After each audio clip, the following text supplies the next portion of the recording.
My first question would be, I'd like to relate it to you. So I've seen your previous speeches before on YouTube. You're a specialist in comparative religion. So when you compare Islam and other religion like Hinduism, like quoting scriptures from Bhagavad Gita or something, don't you think there is a possibility to misinterpret it and provide misguidance to those who doesn't belong to that faith? What's your name, brother?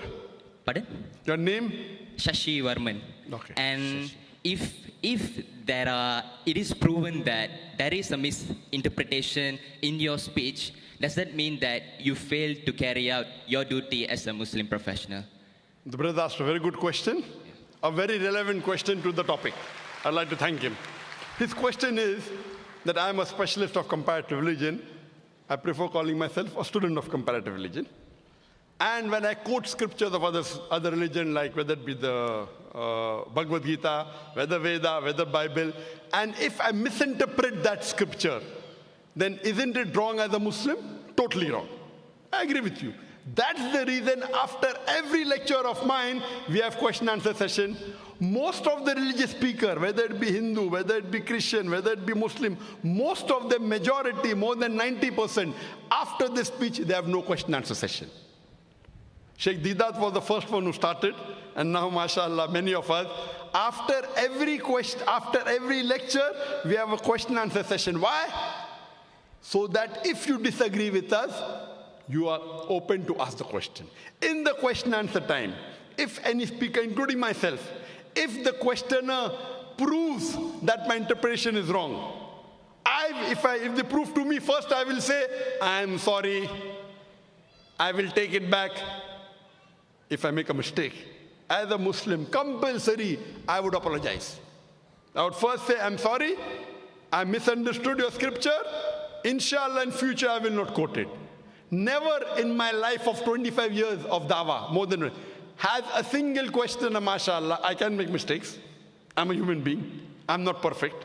No human being is perfect. Not a single questioner ever quoted me anything and proved me wrong. Alhamdulillah. I can be wrong. I can be wrong. Therefore, we say, ask the question. If he poses a question to me, I will counter quote him and give him the quotation from his scholars. I will quote. What does Swami Vivekananda say? I will quote. So it is intellectual.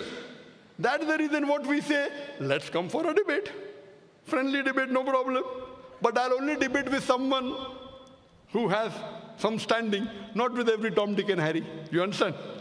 You know, if I can get 1 million people for my talk, largest gathering, even if we get 2%, 20,000, I will debate you. Any Tom, Dick and Harry, I cannot.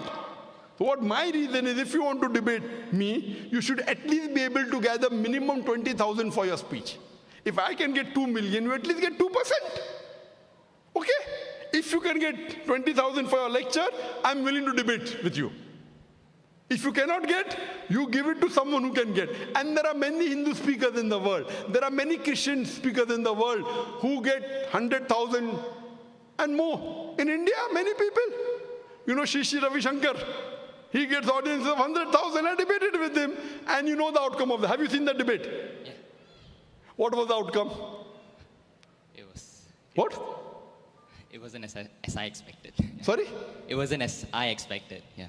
Oh, it wasn't as you expected. Yeah. But did I break any rules of the debate? Pardon? Did I break any rules of the debate? No. Did I not answer all his questions? No. Did he answer my questions? No. No. One of the most famous Hindu preacher in the world, Shri Ravi Shankar. Many people call him God. But sir, how about Sadhguru? I guess he destroyed some of your points, I guess. Sadhguru from the Yogi Foundation. Arrange for a dialogue, I will debate him. You arrange, I will debate him. Sadhguru is a famous person, ask him. I will debate him. There are some people who have taken his speeches and given answers. Some people, not himself. If he wants, let him arrange. No problem, I will debate him. Okay? Because I know he's famous. Any famous personality, if he wants to debate, I don't want to debate him. He wants to debate me, open, any topic. Any topic on comparative religion. Hinduism and Islam, no problem.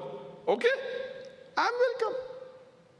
And if he points out anything in my speech which I've said, which is out of context or which is not as per the Hindu scripture, I'll apologize. I will give him from where I got. All my research are not from non-Hindu scholars, from Hindu scholars. I give the reference. So most of the speakers say, yes, Zakir is right, but. Then the but comes. Many Hindus say, when you hear your speech, in 2 hours I've learned what I have not learned in 40 years of my life. Because in my speech I give references. Did Sri Sri Ravi Shankar give any reference in his speech? Even one reference he gave. Did he give a single reference, brother? No. In my speech, how many references were there? So who's more authentic, a person who gives a reference or a person who doesn't give a reference? He could have kept a chit. There's no objection. In a debate, you can have notes in front of you, right or wrong. I don't have notes. He can have notes. Ask if Sri Sri Ravi Shankar will have a second debate with me. Will he have? Even if you give him $1 million, he will not have. I guess he will. But if he doesn't debate you, I'm sure one day I will. Yeah. Most welcome. The day you can get 20,000 people for your audience, I will debate you. Cool. Now what you can do, question answer. Did I answer your question or not? Yeah, you did. Thank you. Very satisfactorily? Yes. I'm very happy. Thank you for accepting it. And may Allah guide you. And I'll pray for you that you come to the truth, brother. Thank you. Thank you very much. Yes, you're most welcome.